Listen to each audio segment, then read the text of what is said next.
Dato Razlan, let's start off by asking about Sepang itself. Now, the SIC hosted the 2014 F1 Malaysian Grand Prix earlier this year, and in October it'll be the penultimate race in the MotoGP season. Now, how's the track itself doing this year? Well, in terms of daily business, consistently we have averaged nearly full utilization, between 94 to 96% track utilization. What that means essentially is that we have rented out our track nearly 100% average for the last 3 years. Huge demand for the use of our track for whatever reasons, not only for motorsports but non-motorsports as well. I mean, we hosted running events, obstacle events, annual dinners. We are basically a ballroom under the sky. And what's interesting as well is that in terms of the regular track users or clients, 44% is from Singapore, and they are a big customer base for us. Is it a challenge to make each race fresh and attract newer fans? You guys also have track concerts in conjunction with the race day. Now, will that be the strategy going forward? When a host like us or promoter like us have been hosting these two major events for 15 years, 16 years for Formula 1, 24 years for MotoGP, do people get excited still, or are they still interested in these events? This is something that is a great challenge for us every year. We have done relatively well, in fact really well for MotoGP in the last 5 years, and it mainly contribute, I feel, from the Malaysian riders, the numbers of Malaysian riders in the championship. For Formula 1, they themselves having a problem in the last 2 years. They have yet trying to determine what to do, and hence you see all kind of rulings, the double point system, the radio ban, and, all that kind of stuff, the DRS, all this kind of factors to make it exciting that really takes away the actual raw driving from the drivers. Compounded by that issues, to make it exciting for the masses proves to be a challenge.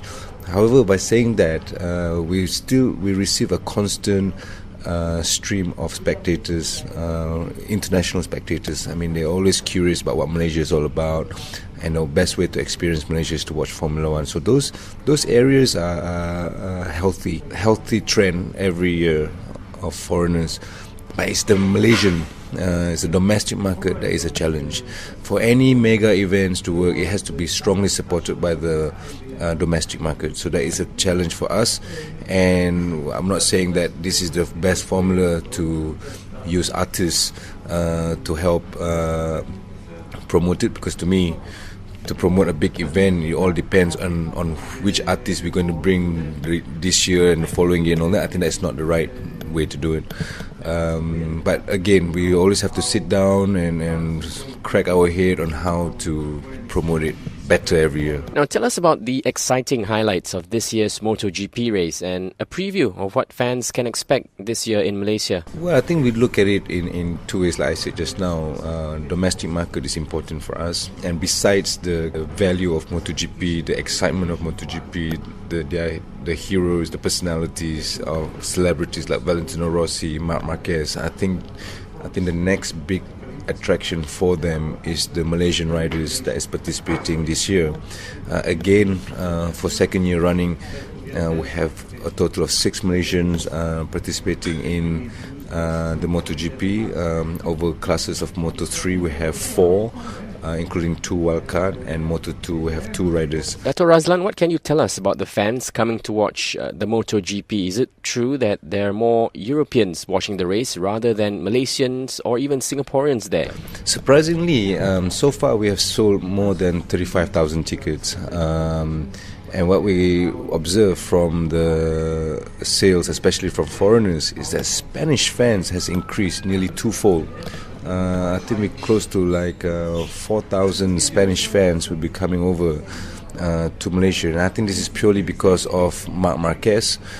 Just like how we saw our first number one spectators from Austria when Sebastian Vettel was winning the championship. So we have a strong numbers from Spain this year. Of course, it followed up to our regional neighbours. Indonesia is big. They're coming down with 6,000 people. Thailand, of course, we have a huge convoy every year from Thailand, and of course our south neighbours, Singapore. There's a lot of interest from Singaporeans as well. Like I said just now, 44% of our clients come from Singapore. In fact, in our Malaysian National Championship, the Malaysian Super Series, MSS, half of the grid in all categories for two wheels are Singaporeans. So I think these are the immediate regional countries are our primary market, in addition to domestic market. What do you say to the MotoGP race in Malaysia being a race for Malaysians instead of simply just the foreigners? Malaysia's been hosting MotoGP for the last 24 years, and contrary to pre-5 years then, the crowd wasn't that great. Okay, that probably contributed to the lack of marketing or lack of contradiction to that. I mean, we were promoting it then, but we took it to the next level. Now it's an event for the Malaysians. It's an event that governments in some ways use it as a platform for unity, for patriotism, for nationalism, because our Malaysian riders, it's similar to when Malaysia play football with another country. I mean, you have Malaysians come in droves to watch them play. So it's the same with motorsport. In fact, it's second to football, and they are just as enthusiastic, as emotional as football fans. What about the strategy to attract Southeast Asian motorsports fans MotoGP race in Sepang? Because that's a big market there. You got Indonesia, Brunei, and all these countries. Is there a strategy in place? Well, we are lucky that we don't have to do so much because we are the only one in Southeast Asia. How we were the only one F1 before Singapore came in. So that helps a lot, and the way we promote it creates excitement. Like I said, regional spectators, they come to Malaysia not only to watch MotoGP but to enjoy Malaysia. Is a complete holiday, besides being a fan of it. So I think the strength is that we're the only one in Southeast Asia for the last 24 years. The excitement is there. If you look on a global scale, I think MotoGP do not have the problems that F1 is facing. It's always been exciting, even when Marc Marquez is winning nearly every race, every round, but it's still one of the most exciting, can be the most exciting motorsport event in the World Championship. Yeah. You mentioned exciting, of course it's a glitzy and glamorous event. I mean, these two marquee races, right? MotoGP, F1. Let's talk about the business side of things. So the race is a chance for brands to be out there and help to sponsor the race. How have local businesses in Malaysia supported the upcoming MotoGP in here? Well, talking about the glamour and the glitz, I think for Formula One it's always limited to within the paddock area. I mean, if you look at the grandstands, the general grandstands, there's no glamour and glitz. They're just fans, either hardcore fans, motorsport fans, or fans who like to witness Formula One for the first time. There's no glitz and glamour in the main grandstand area. It's only limited to the paddock. But MotoGP is different. I mean, the glamour and the glitz is secondary. It's the die-hard, passionate people that's involved with MotoGP. But by saying that, also how do Malaysian companies participate? Well, one of the things we did last year, the inaugural Motorcycle Business Forum, we invited companies who have yet to understand what MotoGP is all about, whom always fixated that the only way to go is Formula One. So we organized a forum last year to expose these newbie companies, especially Malaysian companies, to come and understand what MotoGP is all about. So we exposed them to the forum, what they cannot do. Mainly they can do a lot of things, and we invite them throughout the weekend. Dorna, the right holders of MotoGP, took them behind the scenes, took them to areas that they have not, that they're privileged to go to, and we're blessed in a way that we have one company who came up from nowhere. It's a Malaysian company, Mutiara Motors, who owns an energy drink called Drive. Came in last year and became a title sponsor for a MotoGP team called Aspa. And to become a title sponsor for MotoGP, it's big for us. Of course, it's smaller compared to Formula One, but still, they saw the potential. The global exposure for F1 and MotoGP actually is not far off. It's a global audience, many countries, billions of TV viewers. It's the same, but for a lesser amount. So now we have not only Aspa, of course Petronas is there purely because they've always been there. You have AirAsia, we have Maybank. So now we have seen a number of companies coming in to take advantage of MotoGP. You mentioned the motorcycle forum. There will be another forum this year? Yes, this year will be our second year, and we're going to do the same thing. We basically invite speakers who's already traveling with the MotoGP circus to deliver a keynote on certain topics, which addressing the current trends of motorsports, the current trends in the motorcycle industry.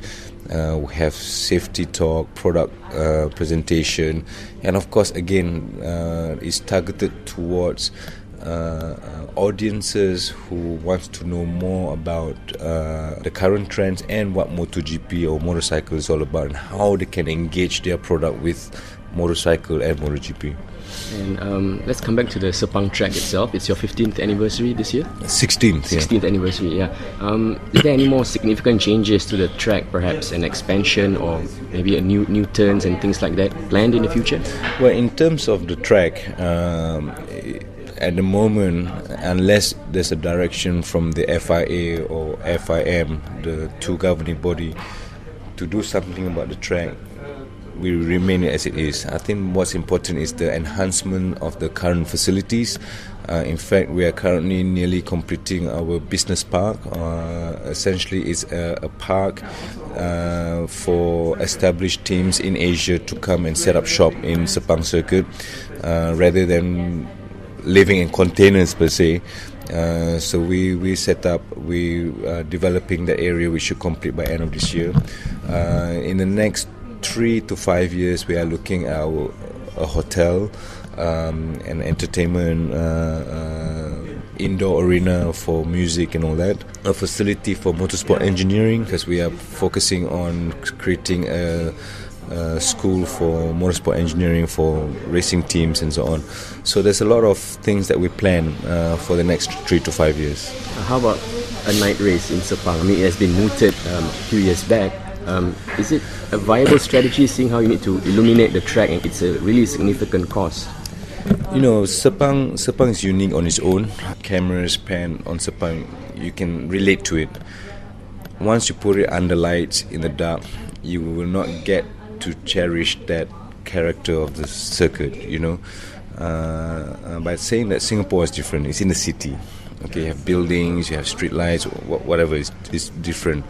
You look at Bahrain, for example, they had their first night race this year. To me, it loses the whole surrounding, the natural surrounding of the circuit. So we don't want to lose that. We want people, when they switch on the TV, not a place that's all light up, and they will not know that it's Sepang circuit. Once you see it on TV, you know that's Sepang circuit, with its palm trees, with its hibiscus infrastructure, it's Sepang. There's a lot of greens. Right now modern circuits are full of asphalt, even the runoff of asphalt now. I mean, ours is still, even though it was modern in 1999, we still retain that gravel bed, that huge runoff. That you can see is still a true blue racing circuit rather than a total modern circuit like you get in Yas Marina, for example. However, we're looking at possibility to put lights, basic lights, so that we can rent out the track after hours. So that is something that we plan to do, not for racing, but more for track days, for track experience. That we potentially might do. Right, now coming back to the MotoGP season, what's your view on the current MotoGP campaign, seeing how Marc Marquez might likely win the world title even before coming to Malaysia? He's one of a kind. I mean, he's similar to what Rossi's have done during his prime years, but it's great to see Rossi coming back in the last round. He still have a huge fan base. Marquez, yes, he's getting bigger and bigger all the time, but people still can relate to Valentino. And Sepang Circuit is one of his favorite track. In fact, we have a special tribune in the K grandstand for him, in which ticket holders can buy a special price ticket for Valentino Rossi tribune, that you get his merchandise and so on, and that's been selling well. So that's the first time that we're having a tribune for him. So I think in terms of MotoGP, it's still going to be exciting. Although most likely by this weekend or Japan, if Marquez wins it, he could reach the championship. But I think Sepang is a race on its own, so the excitement will still be there. Okay, and before we go though, let's talk about the Malaysian rider Zulfami Khairuddin. How do you think his season has panned out so far? What are your thoughts on him? He has a challenging year this year, but what I told him is that he needs to redeem himself by doing better in Malaysia. Malaysians are very forgiving, but if you do well in your home Grand Prix, everything is forgiven. You know, he did very well in 2012. Unfortunately, last year because of injury, he couldn't race. So we hope that at the home Grand Prix, he can somehow find that extra speed and courage like he did in 2012 and do well. So we are banking on him because he's still the most established rider in Moto3. Of course, then we have the three boys, Hafiq Azmi, who's in his rookie year, finding it a little bit difficult, but again, it's only in his rookie year. And we have two wildcard, one from our CEV program and the other one is from a Petronas rider. And of course, Moto2, we have Azlan Shah and Hafiz Sharin. Hafiz Sharin is doing quite well in his first year. And again, you know, these guys, once they start racing in their home Grand Prix, it's totally different.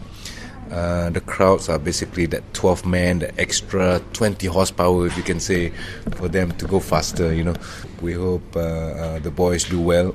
Last year was not so good, even though we have 6 riders. 2 crash, 3 crash, Fahmi did not race, and 2 did not do so great.